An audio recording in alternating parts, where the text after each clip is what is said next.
Welcome back to ZNGP Today. Francesco Bagnaia produced a stunning, spotless weekend at Motegi, pole, sprint and Grand Prix wins, after Ducati's post-Misano test brought breakthroughs for his GP25 package.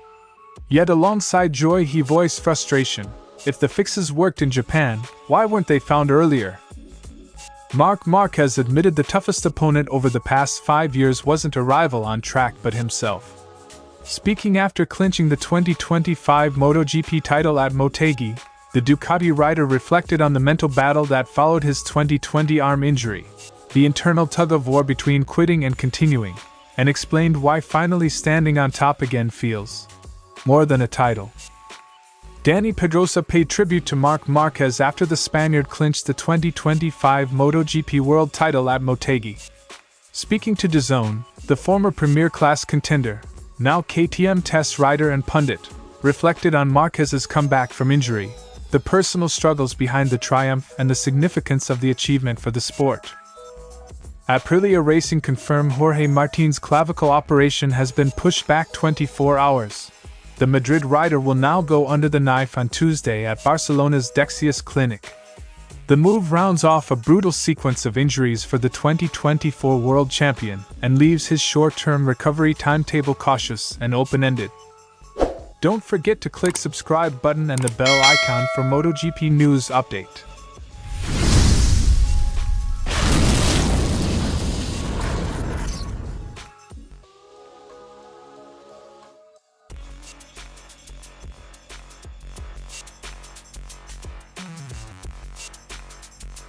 After a season dogged by front-end issues and confidence strains, Bagnaia arrived at Motegi with cautious hope.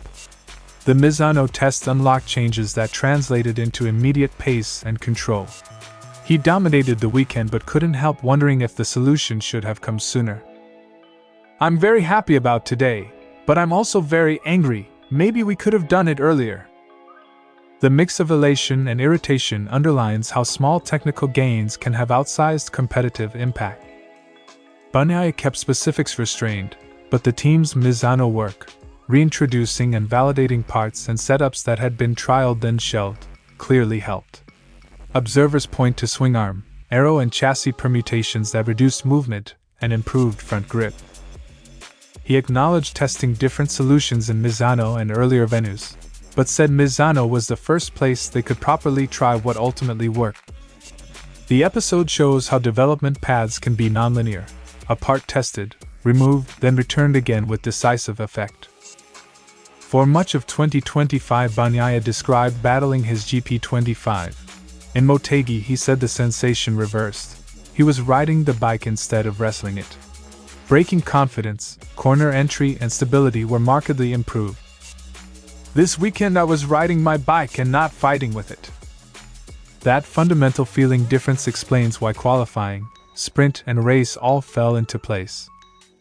Bagnaia refused to promise sustained form. He recognized both the fragility of momentum and the season's sequence of false dawns. His measured optimism reflected hard lessons learned. A breakthrough weekend must be validated on other circuits. He admitted he might still have poor weekends but wanted to enjoy the success and see if it carries forward. The competitor's caution is rooted in experience. Improvements must survive variables, tracks and race loads. Bagnaia balanced relief with anger, relief at finding the setup that suits him, anger that it took so long. He publicly congratulated Marc Márquez's season and underlined his desire to battle back in remaining rounds. He celebrated the win, acknowledged Ducati's role and noted the bittersweet nature of finally clicking after a long drought. The Motegi weekend may be the reset he needs, but it also sharpens the questions about development decisions earlier in 2025. Bagnaia's Motegi clean sweep is both renaissance and rebuke. A rider restored to form but frustrated by the delay. Technically, Misano's test yielded parts and settings that unlocked the GP25 for him. Emotionally, the result is proof that confidence and feel remain decisive. Whether Motegi marks a permanent turning point or a high point before more turbulence depends on how Ducati and Bagnaia turn these gains into a consistent package across the remaining rounds. Marquez was blunt.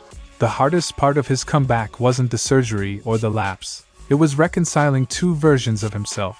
The Marc that wanted to stop and the Marc that wanted to continue. That conflict, he says, was constant during the long recovery and rebuilding period. The most difficult thing was fighting against Marc. It was Marc against Marc. One Marc said stop, the other Marc said continue. That admission reframes his return as a psychological triumph as much as a sporting one. Physically rebuilding from the complex arm injuries was brutal, but the mental recovery was equally demanding. Marquez described periods of pain, disorientation, and loss of motivation, the sort of grind that can end careers rather than restart them. He emphasized the slow, painstaking rehabilitation and the work needed to rebuild confidence and rasak. The story underlines how elite performance depends on long-term, meticulous rehab, and the right mental support. Faced with the choice to stop or to seek the best platform to test his competitiveness, Marquez chose to chase the truth. Moving to Ducati and taking the gamble to re-establish himself were part of that one-year experiment to see if he could still win. He followed instinct, sought the best bike, and accepted risk to answer the question of competitiveness. The decision to jump teams was therefore personal, strategic, and existential, not just a sporting transfer. Marquez credited the many people who helped him through the low points: engineers, medical staff, teammates, and family. That network gave him permission to try again and the practical help to make it possible. It was a lot of people that helped me. They gave me the chance to follow my way. His victory is framed as a collective achievement as much as an individual one. Winning at Motegi felt bigger than adding another title to the list. Marquez used the phrase, "more than a number," to explain the emotional weight of closing the circle after years of doubt. The title validates the gamble, but he wants to enjoy the moment rather than dwell on past suffering. For Marquez, the trophy symbolizes renewal and peace as much as sporting supremacy. Marc Márquez's Motegi triumph is a narrative of resilience, a champion who confronted the possibility of retirement, rebuilt body and mind, and returned to win at the highest level. His message is simple and human. The toughest battles are often internal, and having answered his own test, he now wants to savor the moment rather than recount the struggle. Pedrosa recalled a private conversation with Marquez 2 years earlier when the champion was in doubt about his future. That memory framed Sundays when not merely as another championship but as the end of a grueling personal and professional journey. He highlighted how much Marquez had suffered and worked to get back to the top, calling the title a milestone for both the rider and the sport. The tribute underlines the emotional weight of the victory. It's not only about points and trophies but about recovery and resilience. Pedrosa emphasized the contrast between the worried Marquez he spoke to 2 years ago and the composed world champion crowned at Motegi. The transformation is as much psychological as physical. "We spoke exactly 2 years ago, and the situation was very different for him. He was very worried at the time, he had a lot of doubts. Seeing him become world champion again today is undoubtedly a great satisfaction." For Pedrosa, the result vindicates Marquez's choices, the surgery, the rehab, the tough decisions, and celebrates the athlete's return to elite form. Coming from Pedrosa, a rider who developed bikes and competed at the highest level, the praise carries particular weight. He lauded Marquez's DNA and noted subtle changes born of experience and injury. He described Marquez as essentially the same warrior but a little changed, implying maturity and evolved race management alongside the old aggression.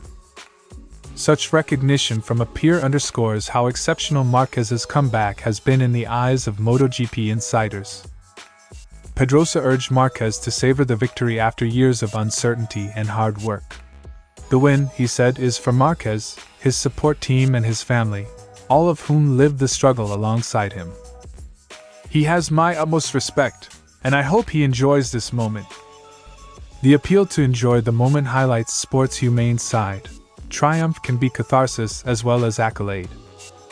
Beyond personal praise, Pedrosa framed the title as important for MotoGP itself. a narrative of comeback that enriches the championship's history. A rider returning from near retirement to reclaim the crown makes for compelling sport. Pedrosa's comments add perspective. A champion's legacy is measured not only in statistics but in the story of obstacles overcome. Dani Pedrosa's words at Motegi were part congratulations, part empathy. He recognized the physical and mental toll Marquez paid to reclaim the summit and urged him to enjoy the hard-earned moment. For fans and rivals alike, Pedrosa's salute confirms what many have seen this season. Marc Márquez's title is as much a human triumph as it is a sporting one. Martin suffered a displaced fracture of the right clavicle during the sprint at Motegi after a heavy fall under the first braking zone that also involved teammate Marco Bezzecchi. Initially scheduled for Monday, the operation was postponed and rescheduled for Tuesday, when Dr. Xavier Mir and his surgical team will operate. Aprilia said Martin was transferred by helicopter from the circuit to Tokyo Medical University Hospital for scans before being flown home to Spain. MotoGP Medical Director Dr. Angel Chart warned immediately after the crash that the clavicle brake was completely displaced from the middle third, and stressed the importance of CT imaging to rule out complications such as lung involvement. Chart added Martin was conscious and stable, and receiving pain sedation while further tests were completed. What should have been a year of consolidation after Martin's 2024 title has instead become a marathon of surgeries and rehabilitations. The season started with multiple fractures suffered in preseason testing, hands and feet, followed by a supermotor training crash that damaged his scaphoid and required a second operation. His return at Qatar was cut short by a big crash that left him with 11 broken ribs, an injury that kept him sidelined until the Czech GP. Now, the Motegi incident adds a displaced clavicle to a growing tally of setbacks. Aprilia say they will prioritize a thorough, unhurried recovery rather than force a rushed comeback. The club confirmed Martin traveled back to Spain on Sunday. The delayed surgery indicates a measured approach. Surgeons and team doctors typically prefer optimal timing when there is swelling or other stabilizing factors to manage. Post-op will include immobilization, physiotherapy and a staged rehabilitation plan before any return to track work. Aprilia have not provided a return date and caution that timelines will be dictated by Martin's progress rather than the racing calendar. Aprilia added that their focus is on complete rehabilitation and long-term fitness. There is no fixed time frame. Recovery will be guided by medical advice. Jorge Martin's 2025 campaign now reads as a fight for fitness as much as form. Tuesday's operation is the next crucial step, and while the target remains a full recovery, both team and rider face the patient business of rebuilding strength, confidence, and race readiness after a season that has tested his resilience to the limit.